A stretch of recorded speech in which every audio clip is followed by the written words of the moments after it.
আপনার চোখের পানির মূল্য পৃথিবীর কোনো মানুষের কাছে হয়তো নাও থাকতে পারে। আপনার সুখে থাকাটা অন্যের পেট ব্যথার কারণ হতে পারে। এই পৃথিবীটার বাস্তবতা এত কঠিন, দেখতে সুন্দর লাগে, ওই মাকল ফলের মতো দেখতে সুন্দর, কিন্তু খাওয়ার উপযুক্ততা সেই ফলের ভিতর থাকে না রে ভাই। সেজন্য আল্লাহ ওয়ালারা জীবনকে এমন ভাবে অতিবাহিত করেছেন, দুনিয়ার জমিনে এমন ভাবে চলেছেন যেমন পানির উপরে কিস্তি চলে, নৌকা চলে, নৌকাটা পানির উপর থাকে কিন্তু ওই পানিকে নৌকার ভিতর ঢুকতে দেয় না। ওনারা দুনিয়ার মধ্যে চলে, দুনিয়াকে নিজের মধ্যে আনতে দেয় না। বলেন সুবহানাল্লাহ। সেজন্য ওনারা দুনিয়াতেও সফল, আখিরাতেও সফল। আমি দুনিয়াতেও ব্যর্থ, আখিরাতেও ব্যর্থ। আপনারটা আমি জানি না, কারণ আমরা বেশিরভাগ সময় পাকনামি করাটা পছন্দ করি, পণ্ডিতামি করা পছন্দ করি। নিজের ভুল না শুধরাইল অন্যের দোষ ধরার ক্ষেত্রে আপনি আমি রোল নাম্বার 1। কারো উপকার করতে না পারি বিয়ে ভাঙ্গার ক্ষেত্রে, কারো যদি কোনো সম্পর্কে খবর নিতে আসে ওই মানুষকে আর ওই ছেলের বাড়ি মেয়ের বাড়ি পর্যন্ত পৌঁছাতে দেয় না, ওই দোকান থেকে রাস্তা থেকে এমন কথা বলে বিদায় করে দেয়। ওই যেতে যেতে বারবার বলে ইন্না লিল্লাহি ওয়া ইন্না ইলাইহি রাজিউন, যাওয়ার সময় বারবার বলে লা ইলাহা ইল্লা আনতা সুবহানাকা ইন্নী কুনতু মিনাজ জালিমিন। ভাগ্য ভালো বাচ্চা গেছি, ভাগ্য ভালো আত্মীয়তা হয় নাই, ভাগ্য ভালো সম্পর্ক জুড়ে নাই। ওদিকে আপনার আমার সেই মিথ্যা কথা বলার কারণে, ওই তহমত দেওয়ার কারণে ওই ছেলের ওই মেয়ের সামাজিক পরিবেশ যে কত কষ্টর হয়ে যাচ্ছে আপনি আমি ভাবার চেষ্টা করি নাই। ওই চোখের একটা ফোঁটা পানি, ওই একটা ফোঁটা পানির ওজন আপনি আমি ভার নিতে পারবো না ভাই, ভার নিতে পারবো না। কারণ যে রবের বান্দাকে কাঁদায় রব প্রত্যেকটা ফোঁটার পানির হিসাব নেয়। আমরা অন্যকে দুঃখে রাখতে গিয়ে নিজেও সুখে থাকতে পারি। কেন পারি না জানেন? আমরা সুখ কোথায় কিভাবে পাই সেটাই কখনো জানার চেষ্টা করি নাই। শান্তি কে দেয়, কেন দেয় সেটা কখনো প্রশ্ন করি নাই। আমরা নিজেদের মতো করে সব অর্জন করতে চেয়েছি, কিন্তু বাস্তবতা হচ্ছে সেটাই হবে যেটা কুল কায়নাতের মালিক রব চাইবে। আর রবের ফরমান, রবের নির্দেশ, রবের বর্ণনা হচ্ছে হে আমার বান্দারা, তুমি তোমার জায়গা থেকে আমার সৃষ্টির সেবা করো, আমার সৃষ্টিকে ভালোবাসো, অন্যের ইজ্জত হেফাজত করো, অন্যের দোষ গোপন রাখো। সুবহানাল্লাহ একটু বলতে থাকি। অন্যের দোষ গোপন রাখো, অন্যের মুখে হাসি ফুটাও, অন্যের জীবন সহজ করো। যার খাবার নাই তাকে খাবার ব্যবস্থা করে দাও, যার ঘরে পানি নাই পানির ব্যবস্থা করে দাও। রাস্তা কখনো বন্ধ করিও না, কারো জীবনের কখনো কান্নার কারণ হয়েও না, মানুষের অন্তর কখনো ভেঙে দিও না। এক কথায় রব্বুল আলামিন বলে তারাও যেমন মেহমান তুমিও তেমন মেহমান। তারাও একদিন আমি রবের দরবারের কাঠগড়ায় আসবে, তুমিও একদিন আমার কাঠগড়ায় আসবা। বান্দা এমনভাবে তুমি দুনিয়াতে চলো, ওই দুনিয়াতে চলে এমনভাবে যেন আমার কাছে আসো, আমি আল্লাহ যেন তোমাকে দয়া করে মাফ করে দিতে পারি। ওই মাফ পাওয়ার রাস্তা দুনিয়াতে করেই তারপর তুমি হাসরে আসিও। আল্লাহ তুমি কাকে মাফ করবা? রব বলে যে অন্যকে মাফ করে।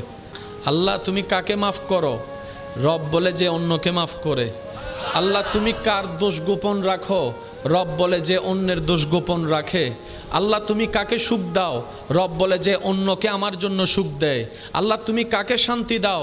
রব বলে যে আমার খুশির জন্য যে অন্যের জীবনে শান্তি এনে দেয়, আমি রব তাকে সব কিছু দান করি। সুবহানাল্লাহ।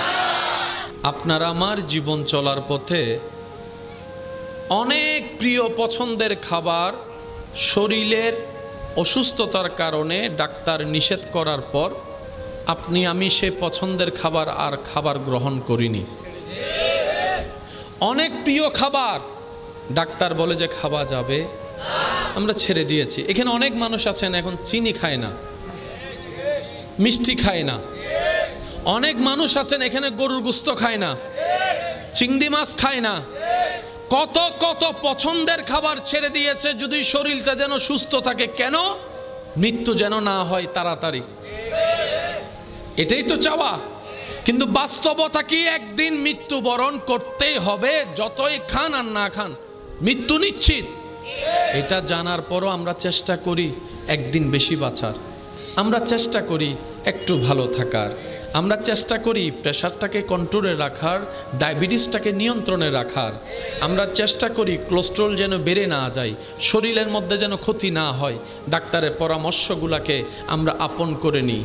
ঠিক তেমনিভাবে মনে রাখবেন, আল্লাহ এবং রসুলের প্রত্যেকটা আদেশ নিষেধ পরামর্শ হচ্ছে মানুষের জন্য সেই পরামর্শ, যে পরামর্শ লালন ধারণ পালন করার মতো করতে জানলে সওয়াবে সওয়াব হবে, জীবন এদিকে সুন্দর হবে, দুনিয়াও শান্তির হবে, কবর আখিরাতও শান্তির ইজ্জতের হয়ে যাবে। সুবহান।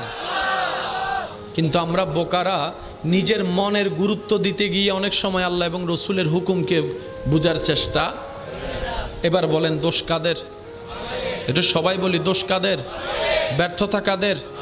সেজন্য আমরা অতি চালাকের গলায় দড়ি শব্দটা বলি আর নিজের পায়ে নিজে কুড়াল মারার কথাটা বলি। এখন কেউ যদি স্বইচ্ছায় নিজের পায়ে নিজে কুড়াল মারে, তাকে কি আর কিছু বলা যেতে পারে? কারণ সে নিজের লাভ নিজে বুঝে।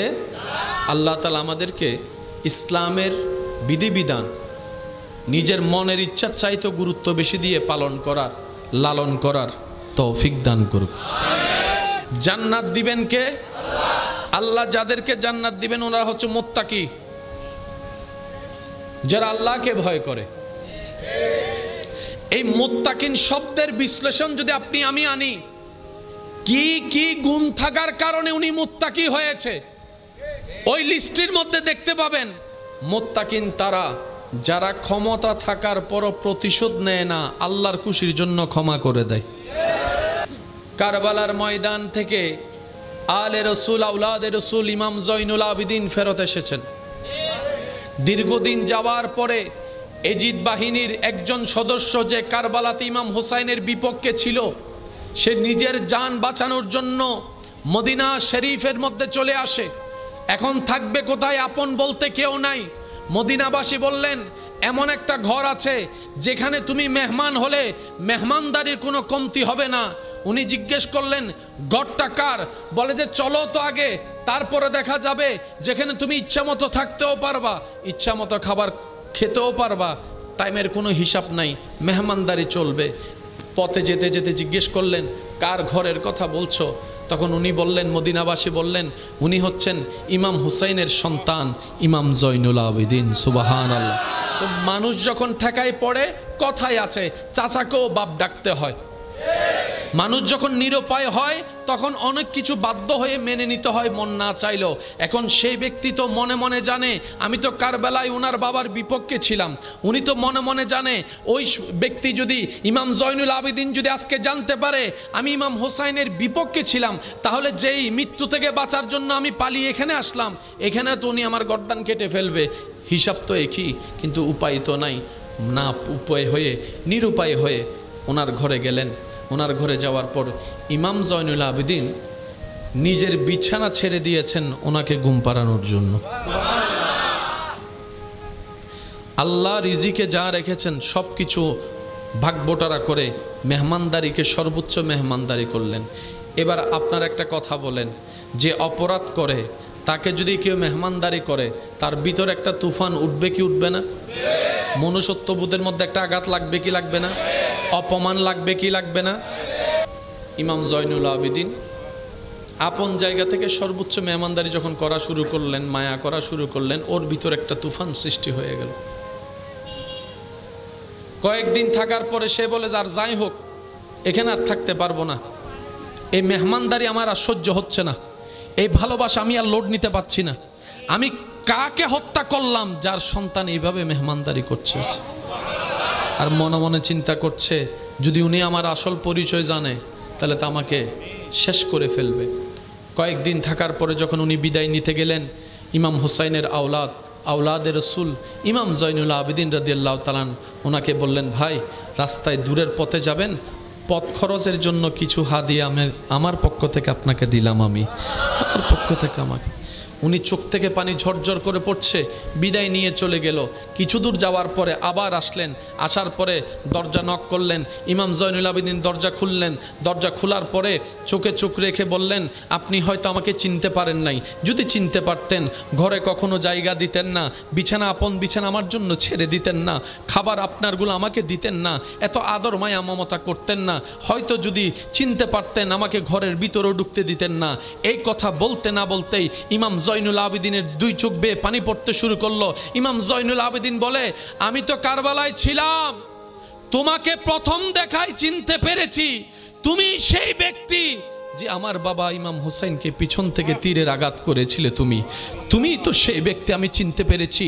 এই কথা শোনার পরে সে আগন্তুক ব্যক্তি আরও চিৎকার করে কান্না শুরু করলেন, বলে যে আমি তো মনে করেছি আপনি না চিনেই মেহমানদারি করছেন, আপনি আমাকে চিনতে পেরেছেন? বলে যে হ্যাঁ, তোমাকে প্রথম দেখায় চিনতে পেরেছি।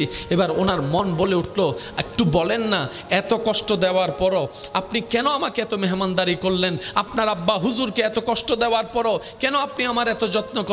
ইমাম জয়নুল আবেদিন যে কথাটা বলেছে, ও নবীর উম্মতেরা, পাগল পাগল উম্মতেরা, সবার মনের কানটা প্রস্তুত করে দেন। ইমাম জয়নুল আবেদিন বলে, ওই দিন তোমরা যেটা করেছিলা সেটা তোমাদের চরিত্র ছিল, আজকে যেটা আমি করছি সেটা আওলাদের রাসূলের চরিত্র, মুসলমানদের চরিত্র। সুবহানাল্লাহ। যে ক্ষমা করে রব তাকে ভালোবাসে। এবার আপনি যদি বলেন আমি আমার ভাইকে, জ্যাঠাকে, চাচাকে, মামাকে, কাকাকে, বন্ধুকে অপরাধ করার পর কেন মাফ করব?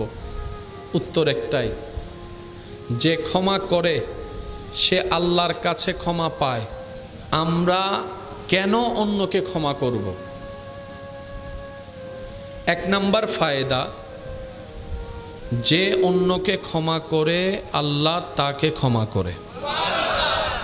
দুই নম্বর ফায়দা, যে অন্যকে ক্ষমা করবে রবের সন্তুষ্টির জন্য রব্বুল আলামিন তার ইজ্জতে বরকত দিবে। তৃতীয় নম্বর, যে অন্যকে ক্ষমা করে আল্লাহ তার মনে ব্রেইনে শান্তি নাজিল করে। চতুর্থ নম্বর, যে অন্যকে ক্ষমা করে আল্লাহর আসমানের যারা আছে ওনাদের কাছে দুনিয়ার ওই মানুষের মর্যাদা বেড়ে যায়। পঞ্চম নাম্বার, যে অন্যকে ক্ষমা করে রবের সন্তুষ্টি হাসিলের জন্য রব্বুল আলামিন তার দোষ অপরাধ পৃথিবীতে প্রকাশ হতে দিবে না, গোপন করে তাকে ইজ্জতের ব্যবস্থা করবে। আপনি অন্যকে মাফ করবেন কেন? নিজের লাভের জন্য। একটা আওয়াজ দেন, নিজের, বলেন না, নিজের। এই অঙ্কটা একটু আমাদের বুঝতে হবে, মেহরবানি, আমি সবার মনোযোগ চাচ্ছি। এমনে দিলাম কমবে, রবের জন্য দিলাম বাড়বে বাড়বে বাড়বে বাড়বে বাড়বে। 5 কেজি আছে, 3 কেজি রবের জন্য দিলাম রবের বান্দাদেরকে। রব বলে আমার বান্দাকে খাওয়ানোর দায়িত্ব তো আমার, তুই কেন দিলি? আপনি বলবেন আল্লাহ, আমি শুনেছি আলেমদের জবানে তুমি নাকি তাকে ভালোবাসো যে অন্যের জন্য রাস্তা সহজ করে খাবারের ব্যবস্থা করে। আল্লাহ, তোমার একজন বান্দা আমার সামনে না খেয়ে থাকবে, আমি পেট ভরে খাবো। তোমার নবী যা বলেছে যে নিজে পেট ভরে খায়, পাশের প্রতিবেশী ক্ষুধার্ত থাকে, সে আমি নবীর উম্মত নয়, আমি নবীর উম্মত নয়। ইয়া আল্লাহ, আমি তো তোমার নবীর উম্মতের খাতা থেকে নাম কেটে যাবে। আল্লাহ, আমি তোমাকে রাজি করার জন্য তোমার দেওয়া রিজিক থেকে তোমার বান্দাকে দিয়েছি। রব বলে, দেওয়া আমার কাজ, তুই যেহেতু আমার কাজ সিবগাতাল্লাহ, তুই যেহেতু দিয়েছিস বান্দা হিসাবে এতটুক, যা আমি আল্লাহ খুশি হয়ে গেলাম। তুই 3 কেজি দিয়েছিস, মানজা বিল হাসানাতে ফালাহু আশরু আমসালিহা, সর্বনিম্ন 3.30 কেজি আমি আল্লাহ তোরে দিব। 3-30 সর্বনিম্ন। রব বলে যে যদি আরো বেশি আমাকে খুশি করতে পারোস, 30 থেকে আরো বাড়াবো, যাইতে যাইতে 700 হতে পারে। 3 কেজি বিনিময়ে 700 কেজি। আর যদি আরো বেশি খুশি করতে পারোস, তাহলে আমি রবের ওয়াদা, বেগয়রে হিসাব, এমন ভাবে তোকে দান করব, তোর জীবন চলে যাবে, তোর ছেলে মেয়ের জীবন চলে যাবে, তোর নাতিপতির জীবনও চলে যাবে, কিয়ামত পর্যন্ত তোর বংশ দিয়ে আসা কেউ আর অভাবে থাকবে না, অভাবে থাকবে না, ক্ষুধার্ত থাকবে না। সুবহান। এবার আসেন, কেড়ে নিলে, সিনাই নিলে, দখল করলে, দুই নাম্বারি করে নিলে, বাটপারি করে নিলে, আল্লাহর অপছন্দনীয় রাস্তা দিয়ে কাজ করে নিলে, আমরা পাওয়া কাকে বলে সেটাও জানার চেষ্টা করি নাই, কমলো কি সেটাও বোঝার চেষ্টা করি নাই। আমরা মনে করলাম কি ওই যে ওই আল্লাহ পাক বলল যে কমে, কিন্তু তার তো সম্পদ বেড়েছে, তো কমলো কই? আপনার নজর দালানের দিকে, এটা আল্লাহর দেওয়া নিয়ামত নয়। আল্লাহর দেওয়া নিয়ামতের ছোট্ট একটা নিয়ামত হচ্ছে দিলের শান্তি, মনের শান্তি। একটু স্পাই ক্যামেরা দিয়ে চোখ বন্ধ করে খবর নিয়ে দেখেন, টাকার আধিক্যতা আছে, টাকার কোনো অভাব নাই, বিল্ডিং এর অভাব নাই, কিন্তু ওনার কথা ওনার বউ শুনে না, ওনার ছেলে মেয়েও শুনে না।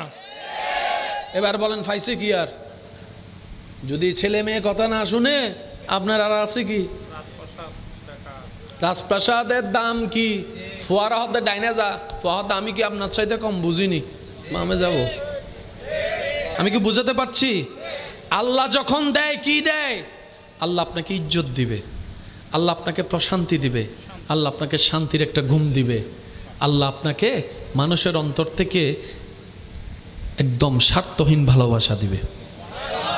এগুলো আল্লাহর দেওয়া। আল্লাহ খুশি হলে টাকা দেয় না, আল্লাহ খুশি হলে ইমান বাড়িয়ে দেয়, আল্লাহ খুশি হলে ইজ্জত বাড়িয়ে দেয়, আল্লাহ খুশি হলে মর্যাদা বাড়িয়ে দেয়, আল্লাহ খুশি হলে সিজদা দেওয়ার তৌফিক বাড়িয়ে দেয়, আল্লাহ খুশি হলে নেক পথের আগ্রহ বাড়িয়ে দেয়, আল্লাহ খুশি হলে হাজার দুশ্মনের ভিতরও ধৈর্য ধরার ক্ষমতা বাড়িয়ে দেয়। বলেন সুবহানাল্লাহ। আল্লাহ এগুলা দেয়। সম্পত্তি যদি আল্লাহ খুশি হলে দেওয়ার অর্থ হয়, তাহলে ফেরাউনের উপর আল্লাহ খুশি হয়েছে এই অর্থ দাঁড়াবে। ফেরাউনের অধিক সম্পত্তি ছিল, কিন্তু রবের খুশি ছিল না। সিদ্দিক আকবরের ঘরে কিচ্ছু নাই, সাই সাই সাই সাই সাই সাই, নবীর প্রেমে সাই পর্যন্ত নিয়ে আসছে। আল্লাহ পাক বলে আবু বকর সিদ্দিক আকবর। আমাদের চিন্তা পাল্টাতে হবে। কেন? নিজে ভালো থাকার জন্য। এই এত কথা যে কেন বললাম,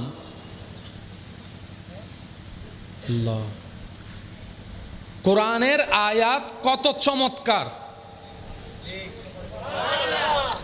সারা বিশ্বের সমস্ত মানুষ সারাটা জীবন মিলে লিখলে বললে কোরআনের একটা শব্দের কামা হক্কুহু অর্থ ব্যাখ্যা তফসির করা সম্ভব না। আপনি আমি হাজার ঘন্টা বলে যা বুঝাইতে পারি, প্রকাশ করতে পারি, আল্লাহ তাআলা একটা শব্দ দিয়ে সব বুঝাই দেয়।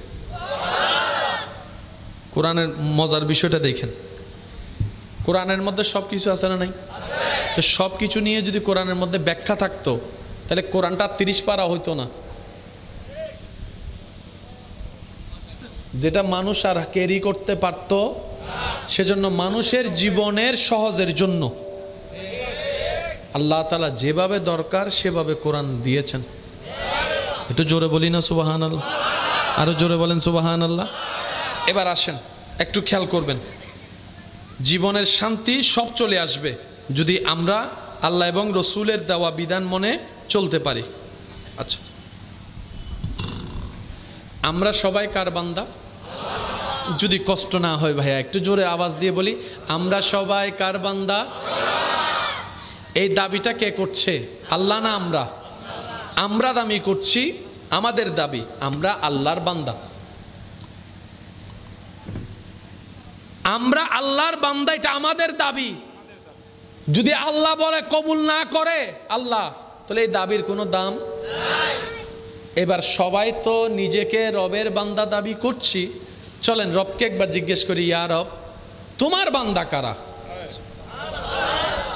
আমরা তো সবাই নিজেদেরকে তোমার বান্দা দাবি করি, মনে করি, বিশ্বাস করি, কিন্তু তোমার থেকেও একটু জানতে ইচ্ছে হয় আল্লাহ, যে তোমার বান্দাগুলা কারা, কেমন মানুষ তোমার বান্দা, একটু পরিচয়টা দাও। রব্বুল আলামিন সূরা ফুরকান 25 নম্বর সূরার 63 নম্বর আয়াত, 25 নম্বর সূরা ফুরকান 63 নম্বর আয়াত। কত নম্বর আয়াত? আল্লাহ তাআলা বলছেন, হে আমার বান্দা, সবাই তো নিজেকে আমার বান্দা হিসেবে দাবি করে পরিচয় দেয়, কিন্তু আমার বান্দা চিনার কিছু লক্ষণ আছে। আল্লাহ লক্ষণগুলা কি? রব্বুল আলামিন বলছে, ওয়া ইবাদুর রহমান আল্লাযীনা ইয়ামশুনা আলাল আরদি হাওনান। আমি রবের বান্দার পরিচয় হচ্ছে তাদেরকে আমি আল্লাহ অডেল নিয়ামত, জ্ঞানের নিয়ামত, যোগ্যতার নিয়ামত, শক্তির নিয়ামত, সৌন্দর্যের নিয়ামত, অনেক অনেক ধরনের নিয়ামত দেওয়ার পরও তারা দুনিয়াতে অহংকার করে চলে না, অহংকার করে চলে না, দাম্ভিকতায় চলে না। তারা নম্র হয়ে চলে, ভদ্র হয়ে চলে, ভালোবাসা নিয়ে চলে, মায়া করে চলে, মোহাব্বত নিয়ে চলে। আমার বান্দাদের পরিচয় কি জানো? তাদেরকে দেখবা তারা হাজার ক্ষমতা থাকার পরও প্রতিশোধ নেয় না, তারা ক্ষমা করে দেয়, মাফ করে দেয়, মাফ করে দেয়। নিজে না খেয়ে মানুষকে খাওয়ায়, অন্যের দোষ দেখলে গোপন করে ফেলে, মানুষের মুখে হাসি ফুটায়, মানুষকে কান্না করতে দেখলে সান্ত্বনা দেয়, এতিম পেলে পাশে দাঁড়িয়ে সহযোগিতা করে, অভাবী পেলে, দুঃখী মানুষ পেলে সাপোর্ট দেওয়ার চেষ্টা করে। তারা মানুষের মুখের হাসির কারণ হয়, অন্তরের প্রশান্তির কারণ হয়। যার কাছে পানি নেই তাকে পানির ব্যবস্থা করে দেয়, সুবহানাল্লাহ। যার কাছে খাবার নাই খাবারের ব্যবস্থা করে দেয় গোপনে। হযরত ফারুক আজমের জীবনের কথা আপনাদের সবারই জানা আছে। এই অর্ধ পৃথিবীর শাসক, সবাই যার দিকে তাকিয়ে আছে, রাতের অন্ধকারে সবাই যখন ঘুমিয়ে যেত, উনি মানুষের ঘরের খবর নিত, কার ঘরে খাবার আছে, কার ঘরে খাবার নাই। ওয়া ইবাদুর রহমান আল্লাযীনা ইয়ামশুনা আলাল আরদি হাওনান। রব বলে, আমার প্রিয় বান্দা যারা হবে, আমি রবের বান্দা যারা হবে, তাদের পরিচয় কি জানো? তারা অহংকার করবে না, হিংসা করবে না, কারো বিয়ে ভেঙে দেবে না, কারো জায়গা দখল করবে না। তারা নিজে কষ্টে থেকে হলেও আমার বান্দাদেরকে ভালো রাখার চেষ্টা করবে। সুবহান। এরাই হচ্ছে আমি রবের বান্দা। সুবহানাল্লাহ। এই সমাজ, দেশ, পরিবার গরু ছাগলের জন্য, পশু পাখির জন্য, না মানুষের জন্য? সমাজ, পরিবার, দেশ কি অশান্তি না শান্তিতে আছে? দেশ, সমাজ, পরিবার, ব্যক্তি থেকে পরিবার, পরিবার থেকে সমাজ, সমাজ থেকেই তো দেশ। হ্যাঁ, এবার আপনারাই বলেন, দেশ কি শান্তি না অশান্তি? গরু ছাগলের কারণে না আমাদের কারণে?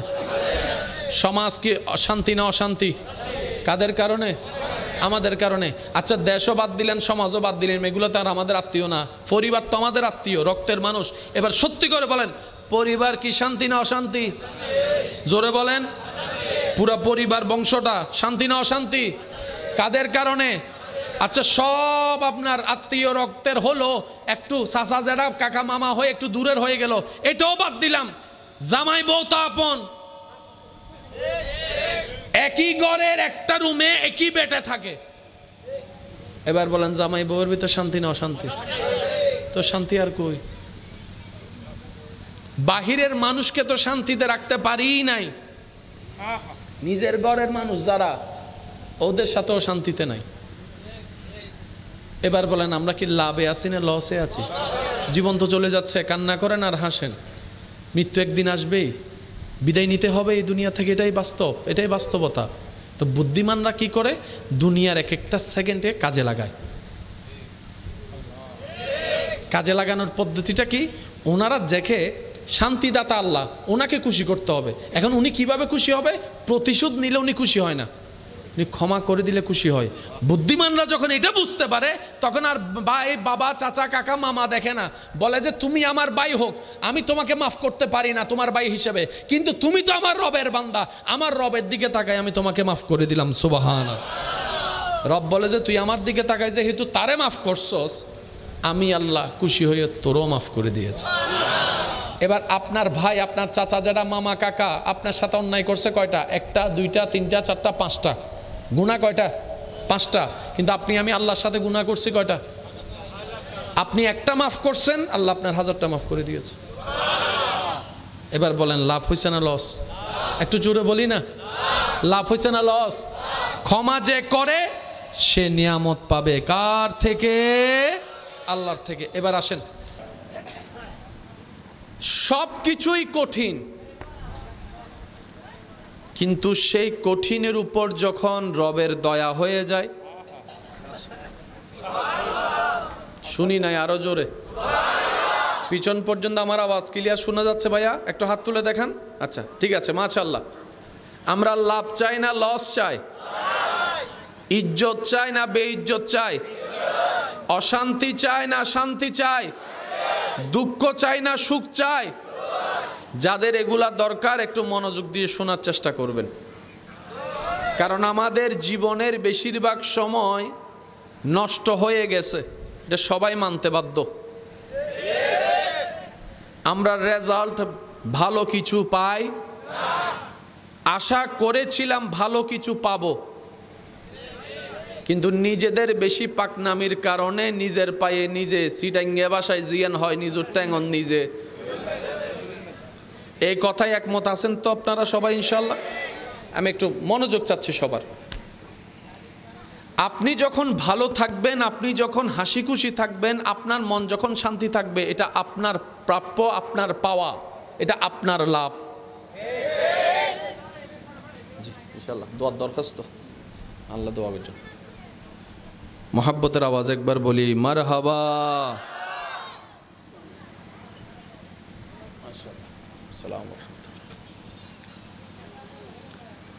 এই দুনিয়াতে মন ভাঙ্গার মানুষের অভাব নাই। এই দুনিয়াতে আপনার মুখের হাসি কেড়ে নেওয়ার মানুষের অভাব পড়বে না। এই দুনিয়াতে যতদিন থাকবেন, বাঁচবেন, চলবেন, আপনাকে অপমান করার মানুষ আপনি রাস্তাঘাটে, পথে ঘাটে, ঘরের বাইরেও খুঁজে পাবেন, ভিতরেও খুঁজে পাবেন। আপনাকে টেনে নামানোর মানুষ আপনার বাহিরে খুঁজতে হবে না, ঘরের ভিতরে যদি একটু ভালো করে খেয়াল করে দেখবেন, রক্তের ভিতরে এমন মানুষ আছে যে টেনে নামাতে চায়। আপনার চোখের পানির মূল্য পৃথিবীর কোনো মানুষের কাছে হয়তো নাও থাকতে পারে। আপনার সুখে থাকাটা অন্যের পেট ব্যথার কারণ হতে পারে। এই পৃথিবীটার বাস্তবতা এত কঠিন, দেখতে সুন্দর লাগে, ওই মাকল ফলের মতো দেখতে সুন্দর, কিন্তু খাওয়ার উপযুক্ততা সেই ফলের ভিতর থাকে না রে ভাই। সেজন্য আল্লাহ ওয়ালারা, আল্লাহর প্রেমিকরা, বুদ্ধিমান বান্দারা, মুমিন বান্দারা জীবনকে এমনভাবে অতিবাহিত করেছেন, দুনিয়ার জমিনে এমনভাবে চলেছেন যেমন পানির উপরে কিস্তি চলে, নৌকা চলে, নৌকাটা পানির উপর থাকে, কিন্তু ওই পানিকে নৌকার ভিতর ঢুকতে দেয় না। ওনারা দুনিয়ার মধ্যে চলে, দুনিয়াকে নিজের মধ্যে আনতে দেয় না। বলেন সুবহানাল্লাহ। সেজন্য ওনারা দুনিয়াতেও সফল, আখেরাতেও সফল।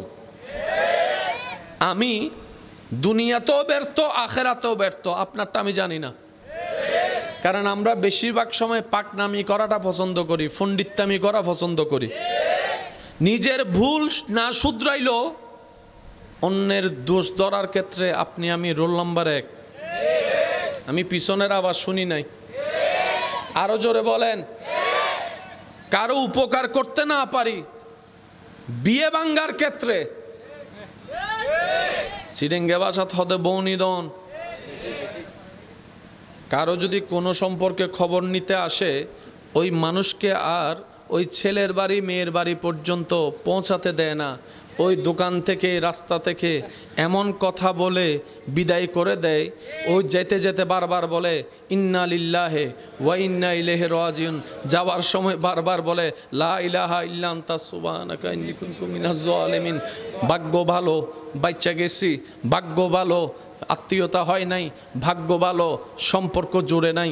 ওদিকে আপনার আমার সেই মিথ্যা কথা বলার কারণে, ওই তহমত দেওয়ার কারণে ওই ছেলের, ওই মেয়ের সামাজিক পরিবেশ যে কত কষ্টর হয়ে যাচ্ছে আপনি আমি ভাবার চেষ্টা করি নাই। ওই চোখের একটা ফোঁটা পানি, ওই একটা ফোঁটা পানির ওজন আপনি আমি ভার নিতে পারবো না ভাই, ভার নিতে পারবো না। কারণ যে রবের বান্দাকে কাঁদায়, রব প্রত্যেকটা ফোঁটার পানির হিসাব নেয়। আল্লাহু আকবার।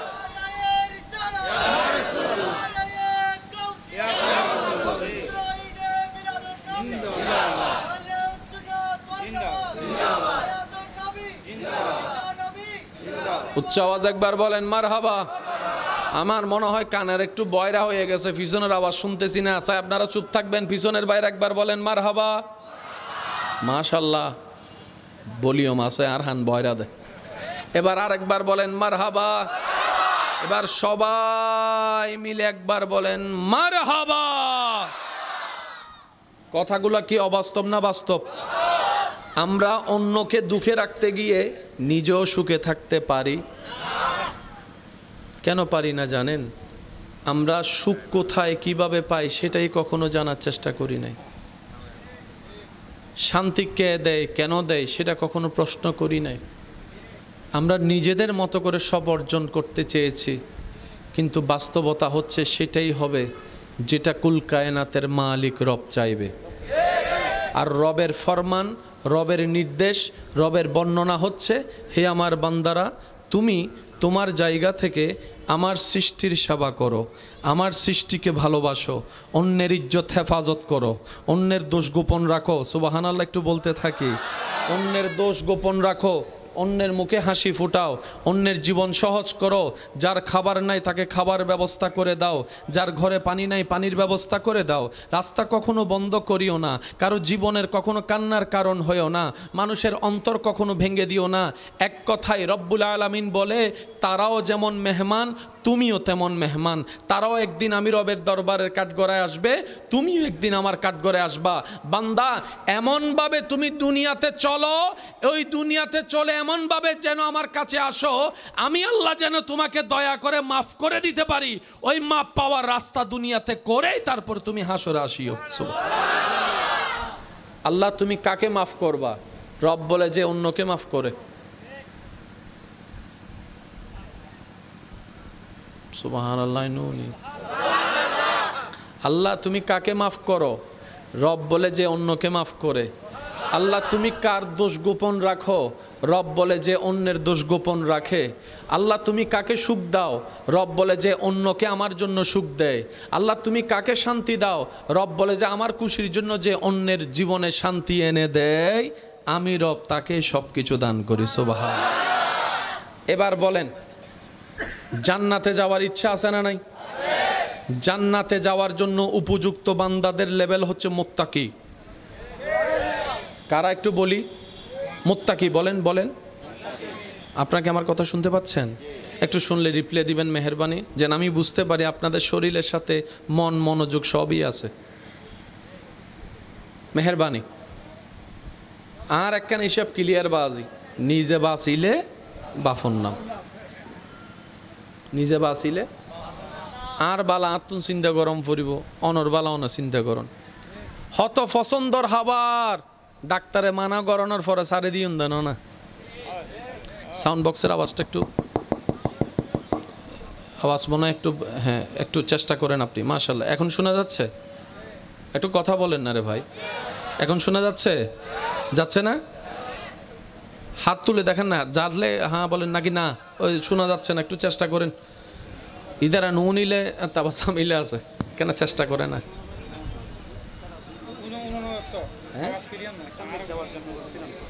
হ্যাঁ ভিতরে ওই ভাইয়াকে বলবো যে কোনো মাহফিলে গেলে সাউন্ড বক্সের সাথে 3-4টা মাইক দিয়েন। কারণ সাউন্ড বক্সে একটা, আমি বলি সাউন্ড বক্সে অনেক সময় ভোল্টেজের একটা বিষয় থাকে, এগুলো আর ওনারা বুঝবে না, এগুলো তো আপনারা বুঝেন। তো অনেক সময় ওই ভোল্টেজ একটু লো হয়, তখন সাউন্ড বক্সওয়ালারও কোনো আর ক্ষমতা থাকে, তো সেজন্য পরিবেশ প্রস্তুতি রাখা ভালো। একবার মহাব্বতের আওয়াজে সবাই দরুদ শরীফ পড়েন, আল্লাহুম্মা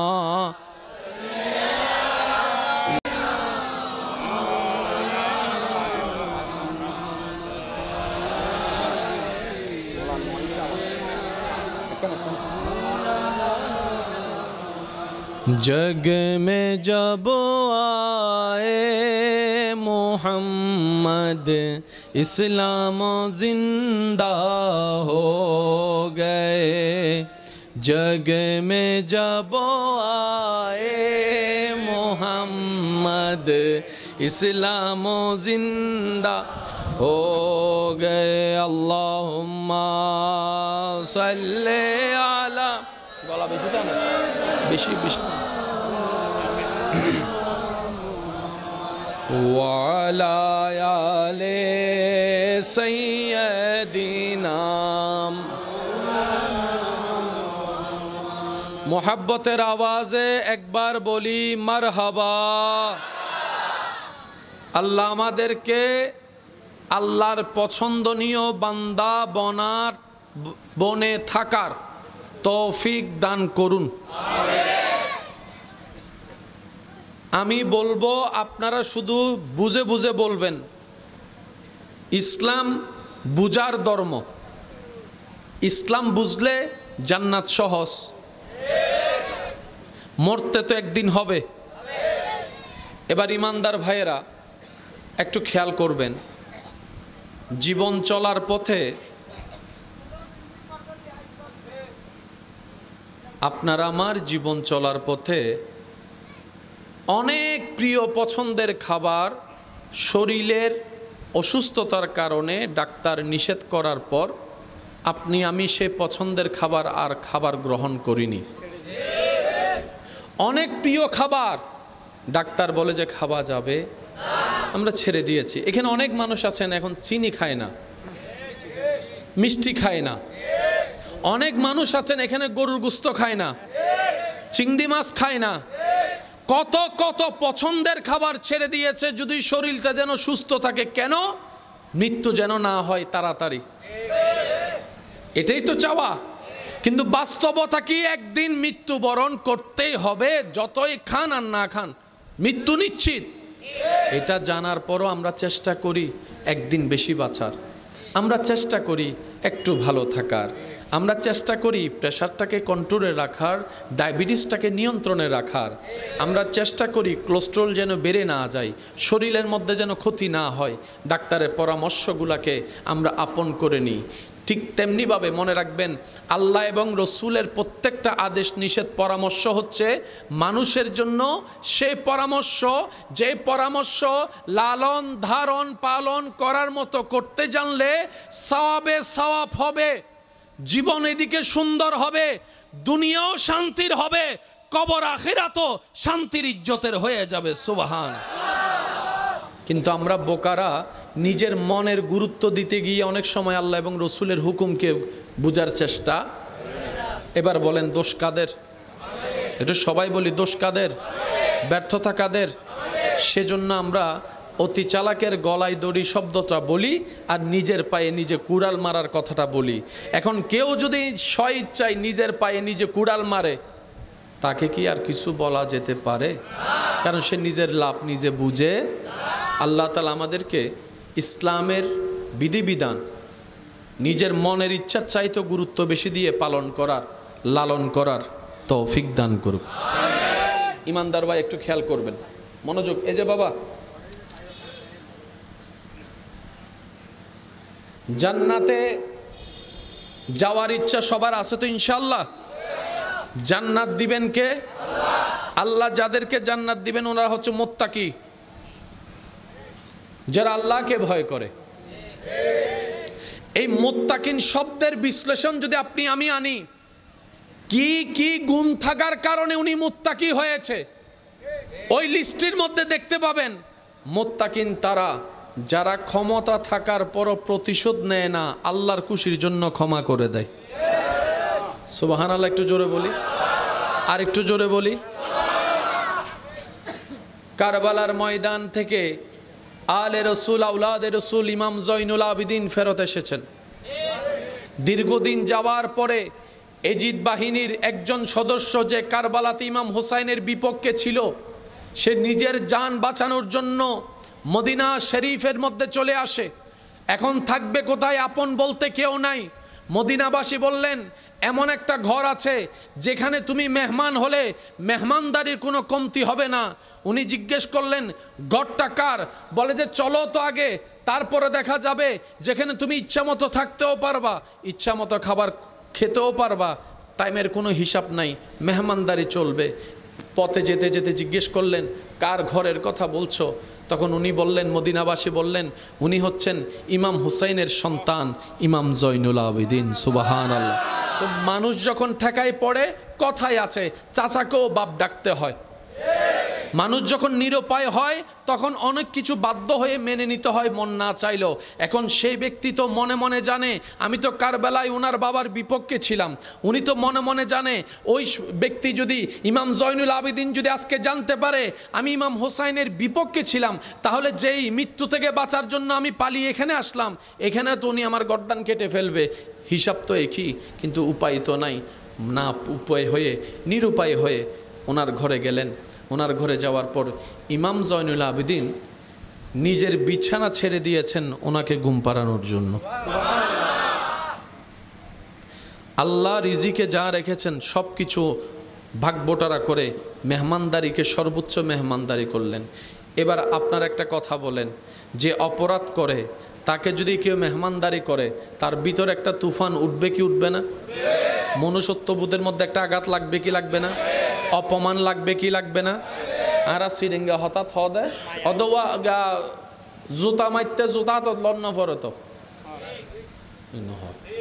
আর সিরিঙ্গা হতারি মুরব্বী কলে হদে হদে মারতে ওটা তো লন্ন পরে এন ভাবে ব্যবহার কর যেন মারা হয়ে যাবি, হয় না? ইমাম জয়নুল আবেদিন আপন জায়গা থেকে সর্বোচ্চ মেহমানদারি যখন করা শুরু করলেন, মায়া করা শুরু করলেন, ওর ভিতর একটা তুফান সৃষ্টি হয়ে গেল। কয়েকদিন থাকার পরে সে বলে যে আর যাই হোক এখানে আর থাকতে পারবো না, এই মেহমানদারি আমার আর সহ্য হচ্ছে না, এই ভালোবাসা আমি আর লোড নিতে পারছি না। আমি কাকে হত্যা করলাম যার সন্তান এইভাবে মেহমানদারি করছে? আর মনে মনে চিন্তা করছে যদি উনি আমার আসল পরিচয় জানে তাহলে তো আমাকে শেষ করে ফেলবে।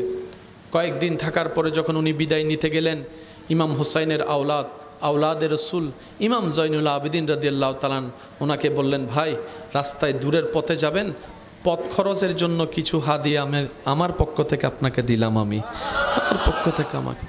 উনি চোখ থেকে পানি ঝরঝর করে পড়ছে, বিদায় নিয়ে চলে গেল। কিছু দূর যাওয়ার পরে আবার আসলেন, আসার পরে দরজা নক করলেন। ইমাম জয়নুল আবেদিন দরজা খুললেন।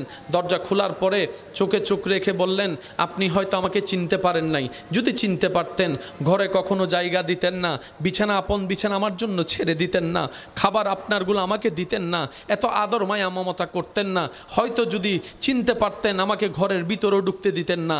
এই কথা বলতে না বলতেই ইমাম জয়নুল আবেদিনের দুই চোখ বেয়ে পানি পড়তে শুরু করলো। ইমাম জয়নুল আবেদিন বলে, আমি তো কারবালায় ছিলাম, তোমাকে প্রথম দেখায় চিনতে পেরেছি, তুমি সেই ব্যক্তি যে আমার বাবা ইমাম হোসাইনকে পিছন থেকে তীরের আঘাত করেছিলে, তুমি তো সেই ব্যক্তি, আমি চিনতে পেরেছি।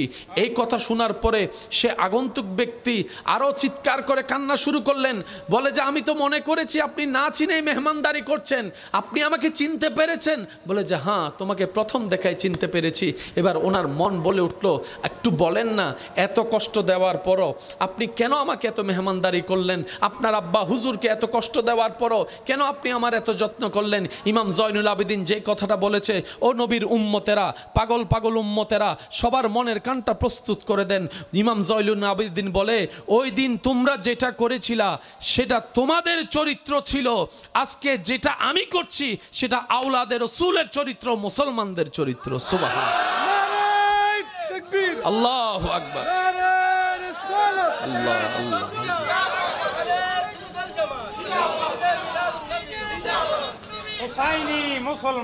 আমার সোনার মদিনা, আমার প্রাণের মদিনা, সব ভুলিব কিন্তু তোমায়। আমার সোনার মদিনা, আমার প্রাণের মদিনা, সব ভুলিব, ভুলিনি ভুলব না, ভুলতে পারি না, ভুলিনি ভুলব না, ভুলতে পারি না, সব ভুলিব কিন্তু তোমায়। উচ্চ আওয়াজ একবার বলেন মারহাবা। যে ক্ষমা করে রব তাকে ভালোবাসে। এবার আপনি যদি বলেন আমি আমার ভাইকে, জ্যাঠাকে, চাচাকে, মামাকে, কাকাকে, বন্ধুকে অপরাধ করার পর কেন মাফ করব? উত্তর একটাই, যে ক্ষমা করে সে আল্লাহর কাছে ক্ষমা পায়। সুবহানাল্লাহ বলি। আমার মনে হয় আওয়াজটা আর একটু বড় হবে। আমরা কেন অন্যকে ক্ষমা করব? এক নাম্বার ফায়দা, যে অন্যকে ক্ষমা করে আল্লাহ তাকে ক্ষমা করে। দুই নম্বর ফায়দা, যে অন্যকে ক্ষমা করবে রবের সন্তুষ্টির জন্য রব্বুল আলামিন তার ইজ্জতে বরকত দিবে। তৃতীয় নম্বর, যে অন্যকে ক্ষমা করে আল্লাহ তার মনে ব্রেইনে শান্তি নাজিল করে। চতুর্থ নম্বর, যে অন্যকে ক্ষমা করে আল্লাহর আসমানের যারা আছে ওনাদের কাছে দুনিয়ার ওই মানুষের মর্যাদা বেড়ে যায়। পঞ্চম নম্বর, যে অন্যকে ক্ষমা করে রবের সন্তুষ্টি হাসিলের জন্য রব্বুল আলামিন তার দোষ অপরাধ পৃথিবীতে প্রকাশ হতে দিবে না, গোপন করে তাকে ইজ্জতের ব্যবস্থা করবে। আপনি অন্যকে মাফ করবেন কেন? নিজের লাভের জন্য। একটা আওয়াজ দেন, নিজের, বলেন না, নিজের। আর একখানা সত্যি করে একখান হতা হনছে এই এলাকার মধ্যে জাগা লই হজ্জা আছে না, মামলা আছে না, ঠেলাঠেলি আছে না, হার কি লাভ হই আরা দা হনছে মামলা করি কি লাভ হই? টিয়া গিয়ে দে জোতর তলা হয় দে মাথো না বাজ দুইতে এন্ডাতুন ব্রিজ পার হয়ে যাইতে ব্রিজ মধ্যে ইন্ডিয়া আধা ঘন্টা, ইকে তো নাইবের সময় 1 ঘন্টা 1.5 ঘন্টা ইন্ডি শেষ। ইন নিজের হায়াতত গেই না নেওয়া যায় 80 বছরের মধ্যে আর উজুর হতে 10 বছর গিয়ে গই জ্যাতে মারা গিয়ে আমার দেহিত দি ফগট সারা হর একান হুইদে দি ও দাদা ও হাক্কু ইবে তার নমাতে যেহেতু গিয়ে গুই ফকেট হদ্দে নাই তো ফোয়াসারা হ না যে দলিল লইয়ে তো হজ্জ গজ্জ দলিল না কেন বাস করে ইন্দি ঢুকে দিত জাগা না অন্তত দলিল লই যাও না হদ্দে আর ফকলে দিত না মাথো না বাজ আর ফকলে দিত না তো চেক বই যাবা আসিবদ্দ লই যাও এটিএম কার্ড সহ দুনো কিচ্ছু দিত না আহাতে দাদাইন তোমার না তুই লই যাও না কার্ডের লেখা আছে তো তোমার নাম চেকত তোমার নাম লেখা আছে হদু নুগ্গো দিত নু क्या हदी तारा जाने बाफे हमाई दे फोल्लाई बाफे हमा दे हल्लाई है ना जोर होना बाफे हमा दे हल्लाई फोल्लाई फुआई हद दे तू जो इन तक तुआर गिन लो तू जो तो बाफे हद दे जमीनार आरे दे फुआई हद दे जमीन तुआर नो জমিন পরবর্তী প্রজন্মর, টিয়া পরবর্তী প্রজন্মর, বিল্ডিং পরবর্তী প্রজন্মর, গাড়ি পরবর্তী প্রজন্মর, স্বর্ণ পরবর্তী প্রজন্মর, রূপা পরবর্তী প্রজন্মর, মাতন না দোয়ান টোয়ান পরবর্তী প্রজন্মর, মার্কেট পরবর্তী প্রজন্মর। তা দাদাই হতে আর কি ফয় হতে তোমার আছে শুধু আমলই লই যাও দাদা হতে মাল্লি ফিরের জিন হামাই বেললে আমল নগরী নুন তালে গুণ হ্যাঁ আওয়াজ নাই বাজে আর গলা যার গুদ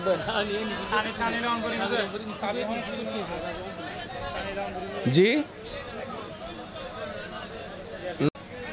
মানে বলডি শত আছে বলডি শত হ্যাঁ হাসতুন হলে তার গলা যার গুই বাজি প্রত্যেকদিন মাহফিল করিতে অভিজ্ঞতা আছে আলহামদুলিল্লাহ সমস্যা নেই আর আগে যিনি জীবেরও কষ্ট হই বেশি জি আমি হাসতুন প্রথমতুন হই কিন্তু গলা যার গুদ্দে কেন করতাম আচ্ছা তারপরও আজ এই গলা তলা বানাই ফেলে চেষ্টা করি তৈলে কেন আল্লাহ আর একখানা কবুল করো আমিন আর বাইয়ের মতো চেষ্টা করো ইতারাও প্রত্যেকদিন মাহফিল করো তো অভিজ্ঞতা আছে না নাই আচ্ছা আয় একখানা খেয়াল আর ও ভাই জি ভাইয়া মাইকুদ্দ সাউন্ড কি করতে না আলাদা তাহলে অনেক শুধু মাইকের দুর্গণ হালকা ইকু হালকা বেশ বলি মাকানা বাড়াই দন বাসের দূর আর মাইক অলাবাই আসেন দেয় হালকা করি কেনা টন্য হমায়ুন যাতে হাম্মান নয় একবার মন খুলি দরুদ শরীফ পড়েন আল্লাহুম্মা সাল্লি আলা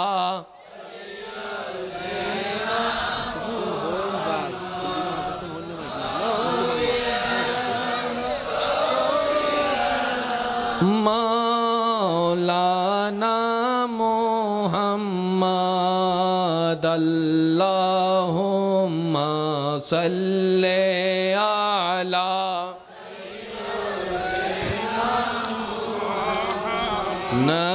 নবিয়ানা বেশি গলা টানান উচ্চ আওয়াজ একবার হন মারহাবা ইমাম জয়নুল আবিদিনে মাপ গজ্জি না হন না শুধু কি মাপ গজ্জি দে না মেহমানদারি গজ্জি দে আয়োদ্দনে এতাল্লাই নফাইদ্দি নিয়ামত নিজের দোষে নফাইদ্দি কিয়া এন উগ্র রবর বান্দারা ইবের দরবারত ইবের বান্ডারত কোনো অভাব ইবের বান্দা ইরা আরা কেন ফাইর আরা লইতো ন জানি চাইতো ন জানি রাইতো ন জানি আচ্ছা জিনিস দিলে জিনিস হমে হয় না নয় কেন বুঝিবেন জিনিস দিলে জিনিস 10 কেজি চলে আছে 5 কেজি দিউন বাজ্জি না হম্মি কেন জোর হন বাজ্জি না হম্মি কিছু জিনিস দিলে হমে কিছু জিনিস দিলে বাড়ে এই অঙ্কন যদি বুঝিত পারি জীবনের বহুত প্রশ্ন উত্তরে যে বুঝি কিছু জিনিস দিলে হমে কিছু জিনিস দিলে বাড়ে সোয়েল 5 কেজি আছে 3 কেজি দিউন হম্মি ঠিক না কিন্তু ইয়েন যদি আল্লাহর কুশিল্লে দন 10 গুণ বাড়িব সুবহানাল্লাহ বেগরজা হইবেন না আরেকখানা জোরে জোরে হন যাইব না এই অঙ্কটা একটু আমাদের বুঝতে হবে মেহরবানি আমি সবার মনোযোগ চাচ্ছি এমনে দিলাম কমবে রবের জন্য দিলাম বাড়বে বাড়বে বাড়বে বাড়বে বাড়বে 5 কেজি আছে 3 কেজি রবের জন্য দিলাম রবের বান্দাদেরকে রব বলে আমার বান্দাকে খাওয়ানোর দায়িত্ব তো আমার তুই কেন দিলি আপনি বলবেন আল্লাহ আমি শুনেছি আলেমদের জবানে তুমি নাকি তাকে ভালোবাসো যে অন্যের জন্য রাস্তা সহজ করে খাবারের ব্যবস্থা করে আল্লাহ তোমার একজন বান্দা আমার সামনে না খেয়ে থাকবে আমি পেট ভরে খাবো তোমার নবী যা বলেছে যে নিজে পেট ভরে খায় পাশের প্রতিবেশী ক্ষুধার্ত থাকে সে আমি নবীর উম্মত নয় আমি নবীর উম্মত নয় ইয়া আল্লাহ আমি তো তোমার নবীর উম্মতের খাতা থেকে নাম কেটে যাবে আল্লাহ আমি তোমাকে রাজি করার জন্য তোমার দেওয়া রিজিক থেকে তোমার বান্দাকে দিয়েছি রব বলে দেওয়া আমার কাজ তুই যেহেতু আমার কাজ সিবগাতাল্লাহ তুই যেহেতু দিয়েছিস বান্দা হিসাবে এতটুক যা আমি আল্লাহ খুশি হয়ে গেলাম তুই 3 কেজি দিয়েছিস মানজা বিল হাসানাতে ফালাহু আশরু আমসালিহা সর্বনিম্ন 3.30 কেজি আমি আল্লাহ তোরে দিব 3-30 সর্বনিম্ন রব বলে যে যদি আরো বেশি আমাকে খুশি করতে পারোস 30 থেকে আরো বাড়াবো চাইতে যাইতে 700 হতে পারে 3 কেজি বিনিময়ে 700 কেজি আর যদি আরো বেশি খুশি করতে পারোস তাহলে আমি রবের ওয়াদা বেগাইরে হিসাব এমন ভাবে তোকে দান করব তোর জীবন চলে যাবে তোর ছেলে মেয়ের জীবন চলে যাবে তোর নাতিপতির জীবনও চলে যাবে কিয়ামত পর্যন্ত তোর বংশ দিয়ে আসা কেউ আর অভাবে থাকবে না ক্ষুধার্ত থাকবে না সুবহান আল্লাহু আকবার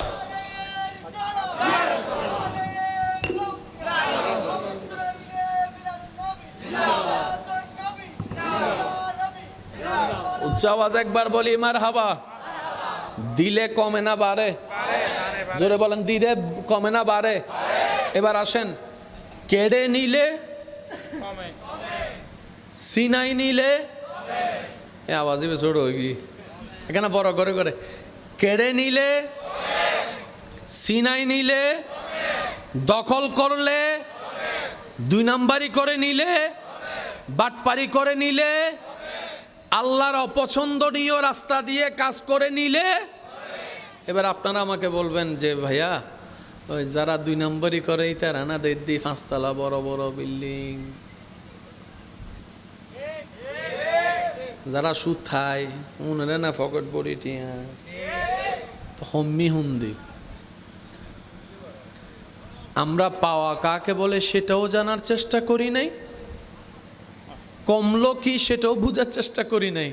আমরা মনে করলাম কি ওই যে ওই আল্লাহ পাক বলল যে কমে, কিন্তু তার তো সম্পদ বেড়েছে, তো কমলো কই? আপনার নজর দালানের দিকে। এটা আল্লাহর দেওয়া নিয়ামত নয়। আল্লাহর দেওয়া নিয়ামতের ছোট্ট একটা নিয়ামত হচ্ছে দিলের শান্তি, মনের শান্তি। একটু স্পাই ক্যামেরা দিয়ে চোখ বন্ধ করে খবর নিয়ে দেখেন, টাকার আধিক্যতা আছে, টাকার কোনো অভাব নাই, বিল্ডিং এর অভাব নাই, কিন্তু ওনার কথা ওনার বউ শুনে না, ওনার ছেলে মেয়েও শুনে না। এবার বলেন ফাইসে কি? আর যদি ছেলে মেয়ে কথা না শুনে আপনার আর আছে কি? রাজপ্রাসাদের দাম কি? ফোয়ারা হতে ডাইনে যা, ফোয়ার দামি কি আপনার চাইতে কম? বুঝিনি মামে যাব, আমি কি বুঝতে পারতেছি কথা? বউরও যদি ডাক দিয়ে কেন হতা হয়, বউ হতে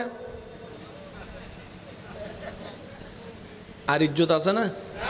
তো এটি তাই লাভ কি? বলেন না, বলেন না, বলেন না। আমি কি বুঝাতে পারছি? আল্লাহ যখন দেয় কি দেয়? আল্লাহ আপনাকে ইজ্জত দিবে, আল্লাহ আপনাকে প্রশান্তি দিবে, আল্লাহ আপনাকে শান্তির একটা ঘুম দিবে, আল্লাহ আপনাকে মানুষের অন্তর থেকে একদম স্বার্থহীন ভালোবাসা দিবে। এগুলো আল্লাহর দেওয়া। আল্লাহ খুশি হলে টাকা দেয় না, আল্লাহ খুশি হলে ইমান বাড়িয়ে দেয়, আল্লাহ খুশি হলে ইজ্জত বাড়িয়ে দেয়, আল্লাহ খুশি হলে মর্যাদা বাড়িয়ে দেয়, আল্লাহ খুশি হলে সিজদা দেওয়ার তৌফিক বাড়িয়ে দেয়, আল্লাহ খুশি হলে নেক পথের আগ্রহ বাড়িয়ে দেয়, আল্লাহ খুশি হলে হাজার দুশ্মনির ভিতরও ধৈর্য ধরার ক্ষমতা বাড়িয়ে দেয়। বলেন সুবহানাল্লাহ। আল্লাহ এগুলা দেয়। সম্পত্তি যদি আল্লাহ খুশি হলে দেওয়ার অর্থ হয়, তাহলে ফেরাউনের উপর আল্লাহ খুশি হয়েছে এই অর্থ দাঁড়াবে। ফেরাউনের অধিক সম্পত্তি ছিল কিন্তু রবের খুশি ছিল না। সিদ্দিক আকবরের ঘরে কিচ্ছু নাই, সাই সাই সাই সাই সাই সাই, নবীর প্রেমে সাই পর্যন্ত নিয়ে আসছে। আল্লাহ পাক বলে আবু বকর সিদ্দিক আকবর। আমাদের চিন্তা পাল্টাতে হবে।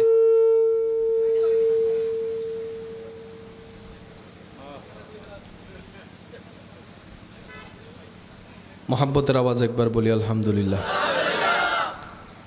আমাদের চিন্তা পাল্টাতে হবে। কেন? নিজে ভালো থাকার জন্য। এই এত কথা যে কেন বললাম, আল্লাহ কোরআনের আয়াত কত চমৎকার, আমি আর বলবো না, এখন আপনাদের নিজ দায়িত্বে বলতে হবে সুবহানাল্লাহ। পিছন পর্যন্ত সবাই একই আওয়াজে বলেন সুবহানাল্লাহ। সারা বিশ্বের সমস্ত মানুষ সারাটা জীবন মিলে লিখলে বললে কোরআনের একটা শব্দের কামা হক্কুহু অর্থ ব্যাখ্যা তফসির করা সম্ভব না। আপনি আমি হাজার ঘন্টা বলে যা বুঝাইতে পারি, প্রকাশ করতে পারি, আল্লাহ তাআলা একটা শব্দ দিয়ে সব বুঝাই দেয়। কোরআনের মজার বিষয়টা দেখেন, কোরআনের মধ্যে সব কিছু আছে না নাই?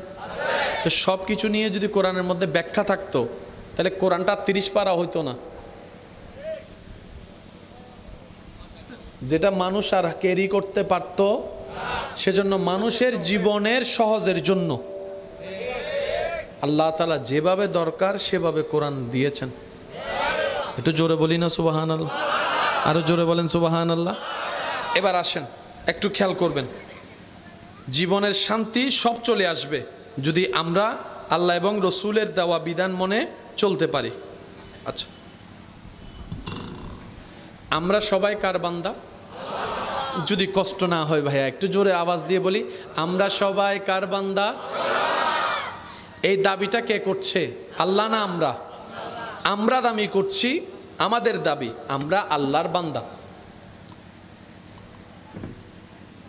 আমরা আল্লাহর বান্দা, এটা আমাদের দাবি। যদি আল্লাহ বলে কবুল না করে আল্লাহ, তাহলে এই দাবির কোনো দাম নাই। এবার সবাই তো নিজেকে রবের বান্দা দাবি করছি, চলেন রবকে একবার জিজ্ঞেস করি, ইয়া রব তোমার বান্দা কারা? আমরা তো সবাই নিজেদেরকে তোমার বান্দা দাবি করি, মনে করি, বিশ্বাস করি, কিন্তু তোমার থেকেও একটু জানতে ইচ্ছে হয় আল্লাহ যে তোমার বান্দাগুলা কারা, কেমন মানুষ তোমার বান্দা, একটু পরিচয়টা দাও। রব্বুল আলামিন সূরা ফুরকান 25 নম্বর সূরার 63 নম্বর আয়াত, 25 নম্বর সূরা ফুরকান 63 নম্বর আয়াত। কত নম্বর আয়াত? আল্লাহ তাআলা বলছেন, হে আমার বান্দা, সবাই তো নিজেকে আমার বান্দা হিসেবে দাবি করে পরিচয় দেয়, কিন্তু আমার বান্দা চিনার কিছু লক্ষণ আছে। আল্লাহ লক্ষণগুলা কি? রব্বুল আলামিন বলছে, ওয়া ইবাদুর রহমান আল্লাযীনা ইয়ামশুনা আলাল আরদি হাওনান।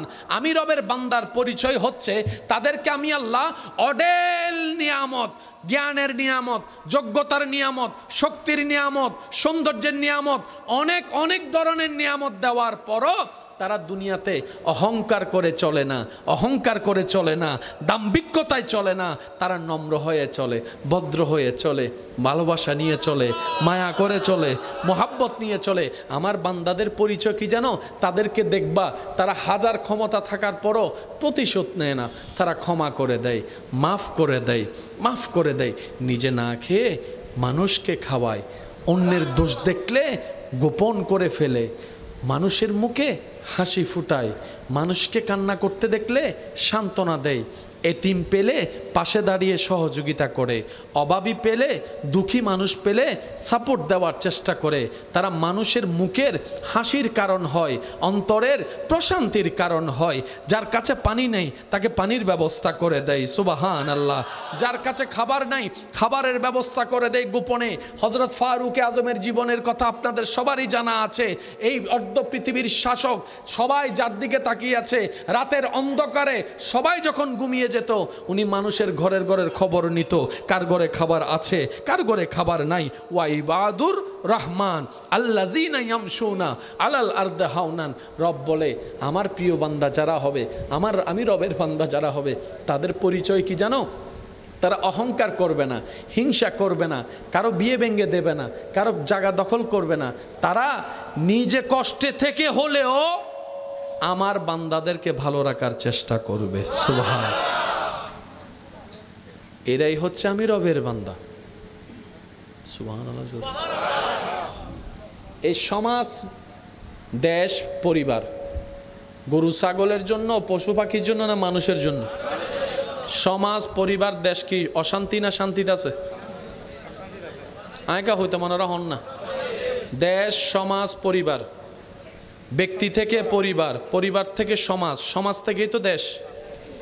হ্যাঁ, এবার আপনারাই বলেন, দেশ কি শান্তি না অশান্তি? গরু ছাগলের কারণে না আমাদের কারণে? সমাজ কি শান্তি না অশান্তি? কাদের কারণে? আমাদের কারণে। আচ্ছা, দেশও বাদ দিলেন, সমাজও বাদ দিলেন, এগুলো তো আর আমাদের আত্মীয় না। পরিবার তো আমাদের আত্মীয়, রক্তের মানুষ। এবার সত্যি করে বলেন, পরিবার কি শান্তি না অশান্তি? জোরে বলেন। পুরা পরিবার, বংশটা শান্তি না অশান্তি? কাদের কারণে? আচ্ছা, সব আপনার আত্মীয় রক্তের হলো, একটু চাচা জেঠা কাকা মামা হয়ে একটু দূরের হয়ে গেল, এটাও বাদ দিলাম। জামাই বউ তো আপন, একই ঘরের একটা রুমে একই বেটে থাকে। এবার বলেন, জামাই বউয়ের ভিতর শান্তি না অশান্তি? তো শান্তি আর কই? বাহিরের মানুষকে তো শান্তিতে রাখতে পারি নাই, নিজের ঘরের মানুষ যারা, ওদের সাথেও শান্তিতে নাই। এবার বলেন, আমরা কি লাভে আছি না লসে আছি? জীবন তো চলে যাচ্ছে, কান্না করেন আর হাসেন, মৃত্যু একদিন আসবেই, বিদায় নিতে হবে এই দুনিয়া থেকে, এটাই বাস্তব, এটাই বাস্তবতা। তো বুদ্ধিমানরা কি করে? দুনিয়ার এক একটা সেকেন্ডে কাজে লাগায়। কাজে লাগানোর পদ্ধতিটা কি? ওনারা দেখে শান্তিদাতা আল্লাহ, ওনাকে খুশি করতে হবে। এখন উনি কিভাবে খুশি হবে? প্রতিশোধ নিলে উনি খুশি হয় না। উনি ক্ষমা করে দিলে খুশি হয়। বুদ্ধিমানরা যখন এটা বুঝতে পারে তখন আর ভাই বাবা চাচা কাকা মামা দেখে না, বলে যে তুমি আমার ভাই হোক, আমি তোমাকে মাফ করতে পারি না তোমার ভাই হিসেবে, কিন্তু তুমি তো আমার রবের বান্দা, আমার রবের দিকে তাকাই আমি তোমাকে মাফ করে দিলাম। সুবহানাল্লাহ। রব বলে যে তুই আমার দিকে তাকাই যেহেতু তারে মাফ করছস, আমি আল্লাহ খুশি হয়ে তোরও মাফ করে দিয়েছি। এবার আপনার ভাই আপনার চাচা যারা মামা কাকা আপনার সাথে অন্যায় করছে কয়টা? একটা দুইটা তিনটা চারটা পাঁচটা, গুনাহ কয়টা? পাঁচটা। কিন্তু আপনি আমি আল্লাহর সাথে গুনাহ করছি কয়টা? আপনি একটা মাফ করছেন, আল্লাহ আপনার 1000টা মাফ করে দিয়েছে। এবার বলেন লাভ হয়েছে না লস? একটু জোরে বলি না, লাভ হয়েছে না লস? ক্ষমা যে করে সে নিয়ামত পাবে কার থেকে? আল্লাহর থেকে। এবার আসেন